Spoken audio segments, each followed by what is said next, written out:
जय माता दी। माता रानी आप और आपके परिवार पर अपनी असीम कृपा बनाए रखे। आज हम देवी भागवत पुराण के 36वें दिन में चौथे स्कंद का 11वां अध्याय शुरू कर रहे हैं। बोली अम्बे मात की जय। व्यास जी बोले, फिर देवताओं के चले जाने पर शुक्राचार्य ने उन दैत्यों से कहा, हे श्रेष्ठ दानवों, पूर्व काल में ब्रह्मा जी ने मुझसे जो कहा था उसे तुम लोग सुनो। दैत्यों के वध के लिए भगवान विष्णु सदा प्रयत्नरत रहते हैं। वह दैत्यों का वध अवश्य करेंगे। जैसे बराह का रूप धारण करके उन्होंने हिरण्याक्ष का वध किया और नरसिंह रूप से हिरण्यकशिपु को मारा, उसी प्रकार उत्साह संपन्न होकर वह सब दैत्यों का संहार करेंगे, इसमें कोई संदेह नहीं है।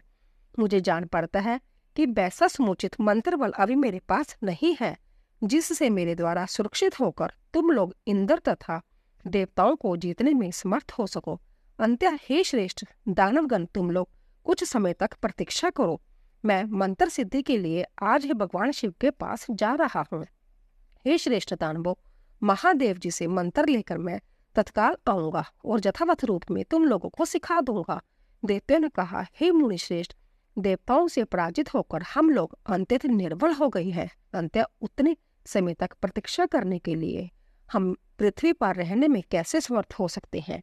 सभी पराक्रमित दानव मारे जा चुके हैं और शेष जो बचे हुए हैं सुख की इच्छा करने वाले, वह अब युद्ध में ठहरने में समर्थ नहीं है। शुक्राचार्य बोले, जब तक मैं शिवजी से मंत्र विद्या लेकर नहीं आता हूँ तब तक तुम लोग शांति और तपस्या से युक्त होकर यही रुके रहो। वेदांतों ने कहा है कि समय अनुसार साम दान आदि का प्रयोग करना चाहिए। बुद्धिमान तथा वीर पुरुष देश काल बल शक्ति और सेना की जानकारी करके ही अपना सामर्थ्य दिखाते हैं। बुद्धिमान पुरुषों को चाहिए कि अपने कल्याणकारी इच्छा से समय पर शत्रुओं की भी सेवा करें और अपनी शक्ति का संचय हो जाने पर उन्हें मार डालें। अंत्य देवताओं की विनती करके शल पूर्वक सामनीति का प्रयोग करते हुए मेरे लौटने की प्रतीक्षा के साथ अपने अपने घरों में रहो। हे दानवों, महादेव जी से मंत्र प्राप्त करके मैं आऊंगा और तब उसी मंत्र बल का आश्रय लेकर हम लोग देवताओं से युद्ध करेंगे। हे महाराज, उन दानवों से ऐसा कहकर दृढ़ संकल्प वाले मुनि श्रेष्ठ शुक्राचार्य मंत्र प्राप्ति के लिए शिवजी के पास चले गए। तदंतर दैत्यों ने सत्यवादी धैर्यवान तथा देवताओं के विश्वास पात्र प्रहलाद को देवताओं के पास भेजा।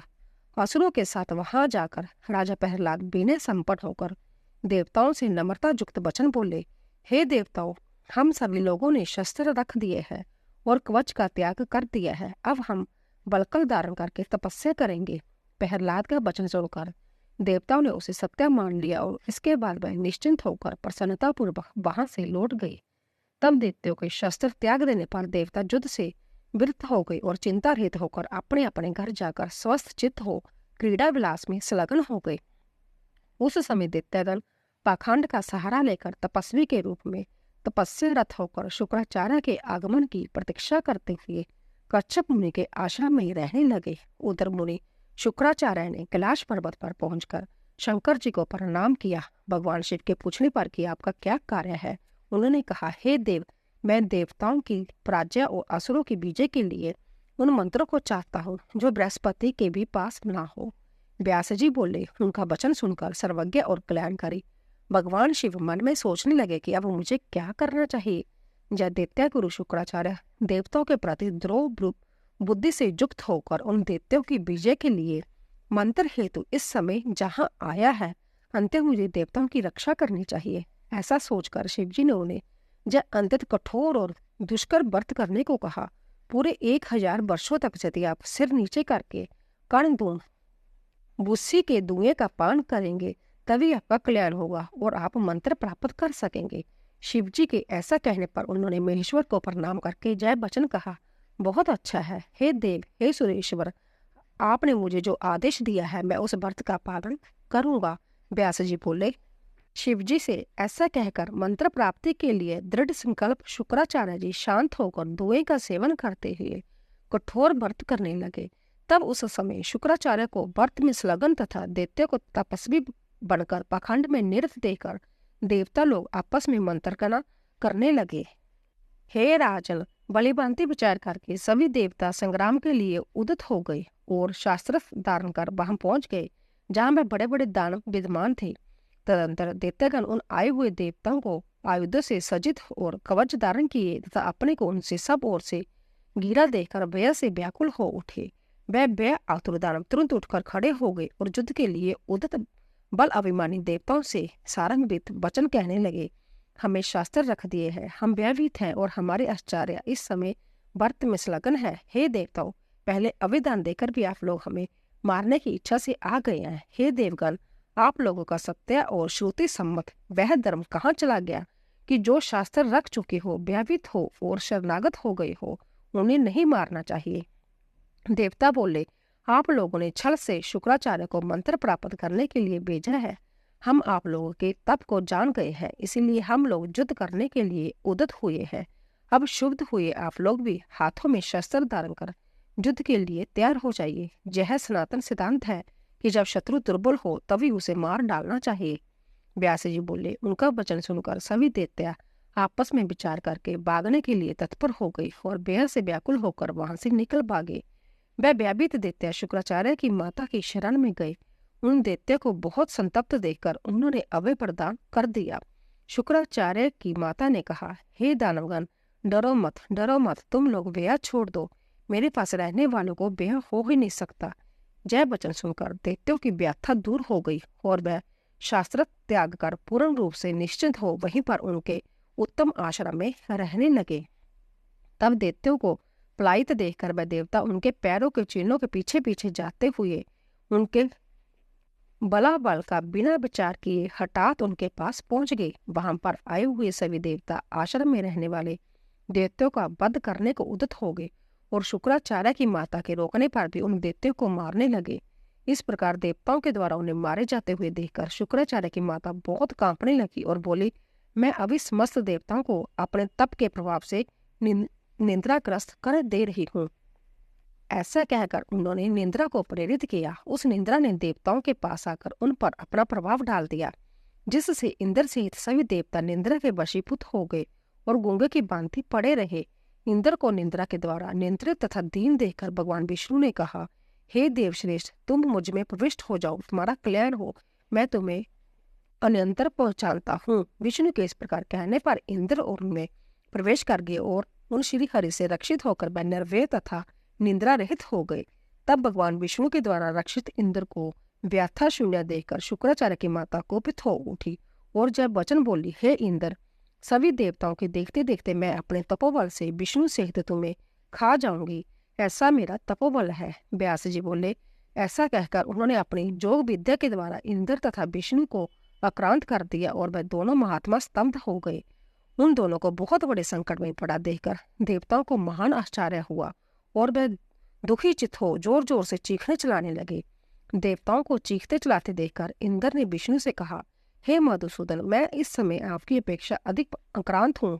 अंत्य हे विष्णु, हे प्रभु, यह हमें जब तक भस्म न कर दे, आप तपस्या के अभिमान में चोर इस दुष्टा को शीघ्रतापूर्वक मार डालिए।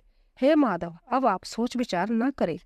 कीर्तिमान इंद्र के ऐसा कहने पर लक्ष्मीपति भगवान विष्णु ने दया छोड़कर तत्काल सुदर्शन चक्र का स्मरण किया। विष्णु के वश में रहने वाला वह चक्र उनके स्मरण करते ही आ पहुंचा और इंद्र से प्रेरित होकर उन्होंने कुपित हो उसके वध के लिए चक्र को अपने हाथ में ले लिया। उस चक्र को हाथ में लेकर भगवान विष्णु ने बड़े वेग से उसका सिर काट दिया। तब उसे मृत देखकर इंद्र हर्षित हो उठे। सभी देवता भी अंत संतुष्ट होकर विष्णु की जय जयकार करने लगे। वे प्रसन्न होकर उनकी स्तुति करने लगे और संताप रहित हो गए। स्त्री वध से होने वाले पाप तथा भृगु मुनि के भीषण शाप की शंका करते हुए वे भगवान विष्णु तथा इंद्र उसी समय से दुखीचित रहने लगे। तो दोस्तों, इसी तरह 11वां अध्याय पूरा हुआ। 12वां अध्याय। व्यास जी बोले, हे राजन, उस भयानक वध को देखकर भगवान भृगु अंतत कुपित हुए और दुख से व्याकुल होकर कांपते हुए वह मधुसूदन विष्णु से कहने लगे। भृगु बोले, महाबुद्धिमानी विष्णु, जो नहीं करना चाहिए था वह पाप आपने जानबूझकर कर डाला। विप्र स्त्री के इस वध की तो मन से कल्पना करना भी अनुचित है। आप तो सतम गुण से संपन्न कहे गए हैं, ब्रह्मा रजोगुणी और शिव तमोगुणी बताए गए हैं। तब आपने अपने गुण के विपरीत कार्य क्यों किया? आप तामसी कैसे हो गए जिससे आपने यह घोर निंदनीय कर्म कर डाला? हे विष्णु, आपने उस अवध्य तथा निरपराध स्त्री को क्यों मार डाला? उन्होंने क्रोधपूर्वक कहा कि अब मैं तुझ दुराचारी को शाप दे रहा हूँ, इसके अतिरिक्त तुम्हारा क्या प्रतिकार करूं? अरे पापी, तुमने इंद्र के हित के लिए मुझे विदुर बना दिया है। मैं मधुसूदन, मैं इंद्र को शाप नहीं दूंगा, बल्कि तुम्हें ही शाप दूंगा। कृष्ण, सर्प सदृश दुर्भिप्राय वाले तुम सदा छल करने में ही तत्पर रहते हो। हे जनार्दन, जो मुनि तुम्हें सात्विक कहते हैं वह निश्चय मूर्ख है। मैंने तो प्रत्यक्ष जान लिया है कि तुम तमोगुणी तथा दुराचारी हो। अंत्या हे जनार्दन, मेरे शाप से मृत्यु लोक में तुम्हारे अनेक अवतार और इस स्त्री बदजनक पाप के कारण बार बार गर्भ से होने वाले दुख को भोगोगे। व्यास जी बोले, उसी शाप के कारण भगवान विष्णु धर्म का आस होने पर संसार के कल्याण के लिए बार बार मानव रूपों में प्रकट होते हैं। राजा बोले, हे व्यास जी, जब अमृत तेजस्वी चक्कर के द्वारा भृगु पत्नी का वध हो गया, उसके बाद महात्मा भृगु का गृहस्थी जीवन कैसे व्यतीत हुआ? व्यास जी बोले, इस प्रकार रोष पूर्वक भगवान विष्णु को शाप देकर कार्यकुशल महर्षि भृगु तत्काल उस कटे सिर को लेकर शीघ्रता पूर्वक अपनी पत्नी के दाढ़ में जोड़ कर बोले, हे देवी, विष्णु के द्वारा तुम मारी जा चुकी हो, किंतु अब मैं तुम्हें फिर से जीवित कर रहा हूँ। यदि मैं संपूर्ण धर्म जानता हूँ तथा उसका सम्यक आचरण करता हूँ और सदा सत्य भाषण करता हूँ, तो उसी सत्य के प्रभाव से तुम जीवित हो जाओ। सभी देवता मेरे महान तेज बल को देख ले। यदि मुझ में सत्या, पवित्रता, वेद अध्ययन तथा तपस्या का बल होगा, तो मैं उन्हीं के प्रभाव से शीतल जल से तुम्हारा प्रोक्षण करके तुम्हें जीवित कर दूंगा। व्यास जी बोले, तब जल से प्रोक्षित करते हुए मधुर मुस्कान वाली वह भृगु पत्नी शीघ्र ही जीवित हो गई और बड़ी प्रसन्नता पूर्वक उठकर खड़ी हो गई। तब सोकर उठी हुई के समान उसे देखकर सब ओर से लोग साधु साधु ऐसा कहकर भृगु मुनि तथा उनके 12 दोनों की स्तुति करने लगे। इस प्रकार उन महर्षि भृगु ने उस सुंदरी को जीवित कर दिया। यह देखकर इंद्र सहित सभी देवता अंतत आश्चर्यचकित हो उठे। फिर इंद्र ने देवताओं से कहा, भृगु मुनि ने अपने साध्वी भार्या को जीवित कर दिया है। साथ ही मंत्रज्ञानी शुक्राचार्य को कठोर तपस्या करके शिव से मंत्र प्राप्त कर पता नहीं क्या कर डालेंगे। व्यास जी बोले, हे राजन, मंत्र प्राप्ति के लिए शुक्राचार्य के अंतत कठोर तप का स्मरण करके इंद्र की नींद समाप्त हो गई और उनके शरीर में व्याकुलता होने लगी। तब मन में भलीभांति विचार करके इंद्र ने सुंदर स्वरूप वाली अपनी पुत्री जयंती से मुस्कुराते हुए कहा, हे पुत्री, मैंने तुम्हें तपस्वी शुक्राचार्य को सौंप दिया है। अंत्या हे तनमंगी, अब तुम जाओ और मेरे कल्याण के लिए उनकी सेवा करो और उन्हें वश में कर लो। उस उत्तम आश्रम में शीघ्र जाकर उनके मन को प्रिय लगने वाले विविध उपचारों से उन्हें प्रसन्न करके मेरा भय दूर करो। विशाल नैनों वाली वह सुंदर कन्या पिता की बात सुनकर शुक्राचार्य के आश्रम में गई और वहां पर उसने मुनि को नीचे की ओर सिर करके धुएं का सेवन करते हुए देखा। तब उनके तपरत शरीर को देखकर और पिता की बात याद करके वह केले का एक पत्ता लेकर मुनि को पंखा चलने लगी। तब से वह उनके पीने के लिए अंतत स्वच्छ, शीतल, सुगंधित तथा रुचिकर जल ले आकर उनके समक्ष श्रद्धापूर्वक उपस्थित किया करती। सूर्य के मध्य आकाश में होते ही वह सुंदरी उनके ऊपर बस्तर से छतरी बनाकर छाया कर देती थी। वह साध्वी सदा पतिव्रत्या धर्म का पालन करती थी। वह शास्त्र विहित दिव्या, पके तथा मीठे फल लाकर खाने के लिए उन मुनि के समक्ष रख देती थी। वह कन्या उनके नित्य कर्म के संपादन पदार्थ पुष्प और तोते के वर्ण के समान प्रदेश मात्र माप वाले हरे हरे कुश उनके आगे प्रस्तुत कर देती थी। उनके शयन के लिए वह कोमल कोमल पत्तों का बिछोना तैयार करती थी और फिर उन मुनि के प्रति आदर भाव रखकर धीरे धीरे पंखा जलने लगती थी। मुनि के शाप से व्यापित होकर वह जयंती उनके मन में विकार उत्पन्न करने वाला कोई हाव भाव प्रदर्शित नहीं करती थी। सुकुमार अंगों वाली तथा मीठे भाषण करने वाली वह कन्या उन महात्मा के मन के अनुकूल तथा प्रीति उत्पन्न करने वाले शब्दों से उनकी स्तुति करती थी। फिर उनके जाग जाने पर आचमन के लिए जल लाकर रख देती थी। इस प्रकार सदा उनके मन के अनुकूल कार्य करती हुई उनके साथ व्यवहार करती थी। चिंता से व्याकुल इंद्र भी उन जितेंद्रिय मुनि की प्रवृत्ति जानने की इच्छा से अपने सेवक भेजते रहते थे। इस प्रकार वह साध्वी कन्या क्रोध पर विजय प्राप्त करके निर्विकार होकर तथा ब्रह्मचार्य परायण रहती हुई बहुत वर्षों तक मुनि की सेवा में संलग्न रही। तदंतर 1000 वर्ष पूर्ण होने पर महेश्वर शिव प्रसन्न हो गए और प्रसन्नता पूर्वक वह शुक्राचार्य से वर मांगने के लिए कहने लगे। ईश्वर बोले, हे ब्राह्मण, हे भृगुनंदन, जगत में जो कुछ भी विद्यमान है, आप जो सब देख रहे हैं तथा जो किसी भी वाणी का विषय नहीं है, उन सब के स्वामी तत्व से आप युक्त हो जाएंगे। इसमें कोई संदेह नहीं है। आप सभी प्राणियों से अवध्य होंगे। आप प्रजाओं के स्वामी तथा श्रेष्ठ ब्राह्मण के रूप में प्रतिष्ठित होंगे। व्यास जी बोले, इस प्रकार वर प्रदान करके शिवजी वही अंतर्धान हो गए। फिर जयंती को देखकर शुक्राचार्य ने उससे कहा, हे तुश्रोणी, तुम कौन हो और किसकी पुत्री हो? मुझे अपनी अभिलाषा बताओ। हे सुंदरी, तुम जहाँ किस लिए आई हो? अपना कार्य बताओ। हे सुनैने, तुम क्या चाहते हो? यदि वह कार्य दुष्कर भी हो तो मैं भी अभी उसे कर दूंगा। हे सुभर्ते, आज मैं तुम्हारी सेवा से प्रसन्न हूँ, अंत्य वर मांग लो। तदंतर प्रसन्न मुखमंडल वाली जयंती ने मुनि से कहा, हे भगवान, आप तो अपनी तपस्या से मेरा अभिलाषित जान लेने में समर्थ है। शुक्राचार्य बोले, वह तो मैंने जान लिया है, फिर भी जो तुम्हारा मनोवांछित फल है उसे तुम मुझे बताओ। मैं हर तरह से तुम्हारा कल्याण करूंगा, क्योंकि मैं तुम्हारी सेवा से प्रसन्न हूँ। जयंती बोली, हे ब्राह्मण, मैं इंद्र की पुत्री हूँ और पिताजी ने मुझे आपको सौंप दिया है। हे मुनि, मेरा नाम जयंती है और मैं जयंत की छोटी बहन हूँ। हे विभु, मैं आप पर आसक्त हूँ, अंत मेरी अभिलाषा पूर्ण कीजिए। हे महाभाग, मैं पतिव्रत धर्म के अनुसार प्रेम पूर्वक आपके साथ व्यवहार करूंगी। शुक्राचार्य बोले, हे सुश्रोणी, हे ब्राह्मणे, तुम सभी प्राणियों से अदृश्य रहती हुई 10 वर्षों तक इच्छा अनुसार मेरे साथ जहाँ व्यवहार करो। व्यास जी बोले, ऐसा कहकर शुक्राचार्य ने घर जाकर जयंती के साथ विवाह किया।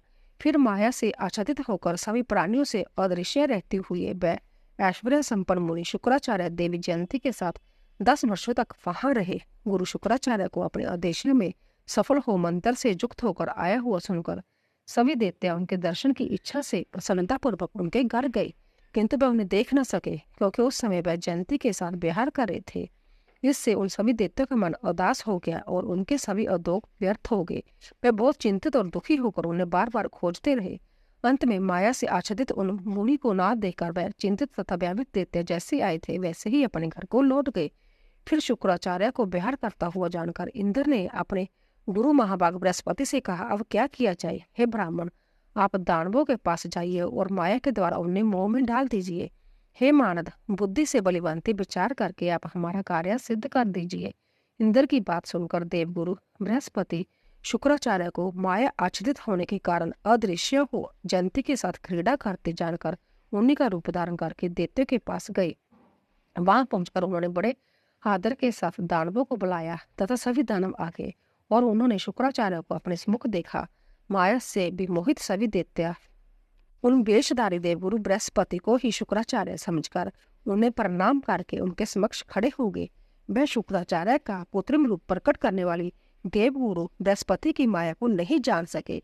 फिर माया से शुक्राचार्य का रूप धारण करने वाले गुरु बृहस्पति ने उनसे कहा, मेरे जजमानों का स्वागत है। मैं आप लोगों के हित के लिए अब आ गया हूँ।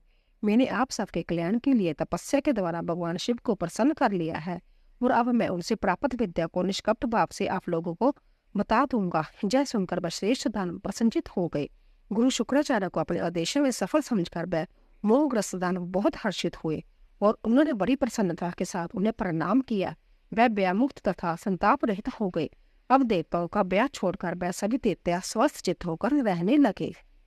तो दोस्तों, इसी तरह 12वां अध्याय पूरा हुआ। 13वां अध्याय। राजा बोले, हे व्यास जी, फिर शुक्राचार्य का रूप धारण करने वाले बुद्धिमान गुरु बृहस्पति ने छल पूर्वक देवताओं का पुरोहित बनकर क्या किया? वह तो देवताओं के गुरु है, सदा से सभी विद्याओं के निदान है और महर्षि अंगिरा के पुत्र है। तब उन मुनि ने छल क्यों किया? मुनियों ने समस्त धर्मशास्त्रों में सत्य को ही धर्म का मूल बताया है, जिससे परमात्मा तक प्राप्त किए जा सकते हैं। जब बृहस्पति भी दानवों से झूठ बोले, तब संसार में कौन गृहस्थ सत्य बोलने वाला हो सकेगा? हे मुनि, संपूर्ण ब्राह्मण का वैभव पास में हो जाने पर भी कोई व्यक्ति अपने आहार से अधिक नहीं खा सकता। तब उसी के निमित्त मुनि लोग भी मिथ्या भाषण में किस लिए प्रवृत्त हो जाते हैं? इस प्रकार के अशिष्ट आचरण से देवगुरु बृहस्पति के वचनों की प्रामाणिकता क्या नष्ट नहीं हो गई? और इस छल कर्म में लिप्त होने से उन्हें निष्कलंक कैसे कहा जा सकता है? मुनियों ने देवताओं को सतत गुण से, मनुष्य को रजोगुण से तथा पशु पक्षियों को तमोगुण से उत्पन्न बतलाया है। यदि संभव देवगुरु बृहस्पति ही साक्षात मिथ्या भाषण में प्रवृत्त हो गए, तब रजोगुण तथा तमोगुण से युक्त कौन प्राणी सत्यवादी हो सकेगा? इसी प्रकार तीनों लोगों के मिथ्या प्राण हो जाने पर धर्म की स्थिति कहाँ होगी और सभी प्राणियों की क्या दशा होगी? यही मेरा संदेह है। भगवान विष्णु, ब्रह्मा, इंद्र तथा और भी दूसरे महान देवतागण सब छल कार्य में निपुण है, तब मनुष्य की बात ही क्या है? सभी देवता और तपोधन मुनिगण भी काम तथा क्रोध से संतप्त और लोभ से व्याकुल चित होकर शल प्रपंच में तत्पर रहते हैं। वे मानद, जब विशिष्ट वामदेव, विश्वामित्र और गुरु बृहस्पति जैन लोग भी पाप कर्म में संलग्न हो गए, तब धर्म की क्या दशा होगी। इंद्र, अग्नि, चंद्रमा और ब्रह्मा तक काम के वशीभूत हो गए। तब हे मुने, आप ही बताइए कि इन भुवनों में शिष्टता कहाँ रह गई। हे पुण्य आत्मा, जब वह सब देवता और मुनि लोग भी लोक के वशीभूत है, तब उपदेश ग्रहण करने के विचार से किसका वचन प्रमाण माना गया है। व्यास जी बोले, हे राजन, चाहे विष्णु, ब्रह्मा, शिव, इंद्र और बृहस्पति ही क्यों ना हो, देहधारी तो विकारों से युक्त रहता ही है। ब्रह्मा, विष्णु और मेष तक आसक्ति से ग्रस्त है। हे राजन, आसक्त प्राणी कौन सा नर्थ नहीं कर बैठता। आसक्ति से युक्त प्राणी भी चतुराई के कारण विरक्त की भांति दिखाई पड़ता है, किंतु संकट उपस्थित होने पर वह सत्व रजतम गुणों से आबद्ध हो जाता है। कोई भी कार्य बिना कारण के कैसे हो सकता है। ब्रह्मा आदि समस्त देवताओं के भी मूल कारण गुण ही है। उनके भी शरीर 25 तत्वों से बने हैं, इसमें संदेह नहीं है। हे राजन, समय आ जाने पर वह भी मृत्यु को प्राप्त होते हैं, इसमें आपको संशय कैसा। जय पूर्ण रूप से स्पष्ट है कि दूसरों को उपदेश देने वाले सभी लोग शिष्ट बन जाते हैं, किंतु अपना कार्य पड़ने पर उस उपदेश का पूर्णतः लोप हो जाता है। जो काम, क्रोध, लोभ, द्रोह, अहंकार और डाह आदि विकार है, उन्हें छोड़ने में कौन सा देहधारी प्राणी समर्थ हो सकता है। हे महाराज, जय संसार सदा से ही इसी प्रकार शुभ अशुभ से युक्त कहा गया है, इसमें संदेह नहीं। कभी भगवान विष्णु घोर तपस्या करते हैं, कभी वह ही सर्वेश्वर अनेक प्रकार के जग करते हैं, कभी वे परमेश्वर विष्णु लक्ष्मी के प्रेम रस में सिक्त होकर उनके वशीभूत हो बैकुंठ में विहार करते हैं। वह करुणा सागर विष्णु कभी दानवों के साथ अंतत भीषण युद्ध करते हैं और उनके बाणों से आहत हो जाते हैं। उसी युद्ध में वह कभी विजयी होते हैं और कभी देववश पराजित भी हो जाते हैं। इसी प्रकार वह भी सुख तथा दुख से प्रभावित होते हैं, इसमें संदेह नहीं। वह विश्वात्मा कभी जोग निंद्रा के वशवती होकर शेष शैया पर शयन करते हैं और कभी सृष्टिकाल आने पर जोग माया से प्रेरित होकर जाग भी जाते हैं। ब्रह्मा, विष्णु, महेश और इंद्र आदि जो देवता तथा मुनिगण है, वह भी अपनी आयु के परिणाम काल तक ही जीवित रहते हैं। हे राजन, अंतकाल आने पर सत्थावर जगात्मम जय जगत भी विनिष्ट हो जाता है, इसमें कभी भी कुछ भी संदेह नहीं रहना चाहिए। हे भोपाल, अपनी आयु का अंत हो जाने पर ब्रह्मा, विष्णु, महेश, इंद्र आदि देवता भी विनष्ट हो जाते हैं और सृष्टि काल आने पर पुण्यज उत्पन्न भी हो जाते हैं। अतः देवदारी प्राणी काम आदि भावों से ग्रस्त हो जाता है। हे राजन, इस विषय में आपको कभी भी विस्मय नहीं करना चाहिए। हे राजन, यह संसार तो काम, क्रोध आदि से ओतप्रोत है, इनसे पूर्णतः मुक्त तथा परम तत्व को जानने वाला पुरुष दुर्लभ है। जो इस संसार में काम, क्रोध आदि विकारों से डरता है, वह विवाह नहीं करता, वह समस्त प्रकार की आसक्तियों से मुक्त होकर निवृत्ता पूर्वक विचरता है। इसके विपरीत संसार से आबद्ध रहने के कारण ही बृहस्पति की पत्नी को चंद्रमा ने रख लिया था और देवगुरु बृहस्पति ने अपने छोटे भाई की पत्नी को अपना लिया था। इस प्रकार संसार चक्र में राग, लोभ आदि से जकड़ा हुआ मनुष्य गृहस्थी में आसक्त रहकर भला मुक्त कैसे हो सकता है। अंत्य पूर्ण प्रयत्न के साथ संसार में आसक्ति का त्याग करके सच्चिदानंद स्वरूपिणी भगवती महेश्वरी की आराधना करनी चाहिए। हे राजन, जय संपूर्ण चराचर जगत उन्हीं की माया रूपी गुण से आच्छादित होकर उन्मत्त तथा मग्नपान करके मतवाले मनुष्य की भांति चक्कर काटता रहता है। उन्हीं की आराधना के द्वारा सतम आदि सभी गुणों को पराभूत करके बुद्धिमान मनुष्य मुक्ति प्राप्त कर सकता है। इसके अतिरिक्त कोई दूसरा मार्ग नहीं है।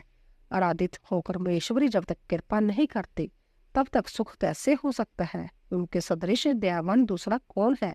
अंत्य निष्कपट भाव से करुणा सागर भगवती की आराधना करनी चाहिए, जिनके भजन से मनुष्य जीते जी मुक्ति प्राप्त कर सकता है। दुर्लभ मनुष्य जन्म पाकर जिसने उन महेश्वरी की उपासना नहीं की, मैं मानो अंतिम सीढ़ी से फिसल कर गिर गया। मैं तो यही धारणा रखता हूँ, संपूर्ण विश्व अहंकार से आच्छादित है, तीनों गुणों से युक्त है तथा असत्य बंधा हुआ है, तब प्राणी मुक्त कैसे हो सकता है। अंत्य सब कुछ छोड़कर सभी लोगों को भगवती भुवनेश्वरी की उपासना करनी चाहिए।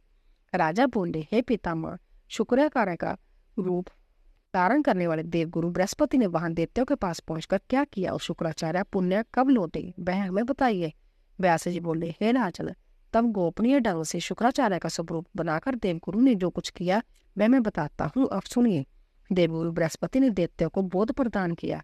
तब शुक्राचार्य को अपना गुरु समझकर और उन पर पूर्ण विश्वास करके सभी देवता उन्हीं के कथानुसार व्यवहार करने लगे।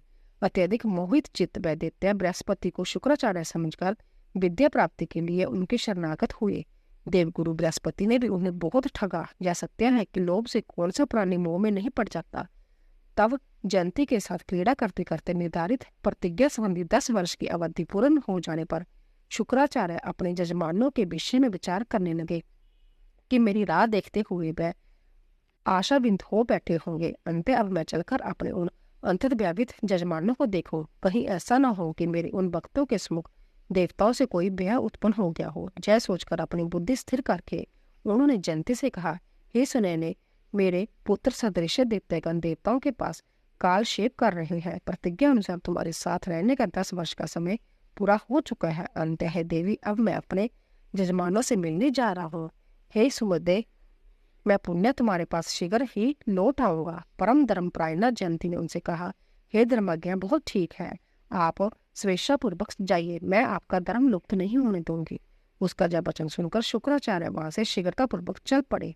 वहां पहुंचकर उन्होंने देखा कि दैत्य के पास विराजमान होकर बृहस्पति छल रूप धारण करके शांत चित्त हो छल से उन्हें अपने द्वारा रचित जिन धर्म तथा जग निंदा पारक वचनों की शिक्षा इस प्रकार दे रहे हैं।